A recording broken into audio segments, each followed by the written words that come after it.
As an ex-Muslim, there was something in the Quran that I could never unsee once I noticed it. The Quran isn't one single moment in time. It comes from two very different periods in Muhammad's life, the Meccan period and the Medinan period. And the tone between them is dramatically different. In Mecca, Muslims were a small, powerless minority, and the verses from this period focus on patience, endurance, forgiveness, charity, and trusting God. There's repeated emphasis on not retaliating, on bearing persecution, and on moral reform.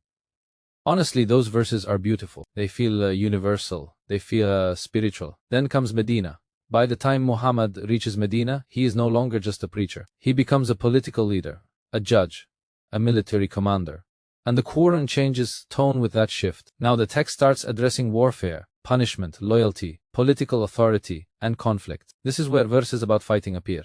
This is where Surah 9 is revealed, one of the last major chapters chronologically. Surah 9 contains commands related to fighting idolaters, breaking treaties, and imposing jizya, attacks on Jews and Christians living under Islamic rule. Muslims often explain this by saying, Islam was under attack, this was self-defense. And that explanation makes sense on a human level. Any community would defend itself. Any leader would respond to threats. But this is where I had to pause. If the Quran is the eternal, unchanging word of God, why does its message shift so clearly with Muhammad's circumstances? Why does God's voice sound patient and non-violent when Muslims are weak? And then, authoritative, political, and militant once Muslims gain power. The Quran itself acknowledges this tension through abrogation, later verses overriding earlier ones. That raises a serious question. Why would a perfect, timeless revelation need to adjust based on historical conditions? From the outside, it looks less like an unchanging divine message, more like a movement adapting as its power grows. Peace when powerless, force when dominant. As an ex-Muslim,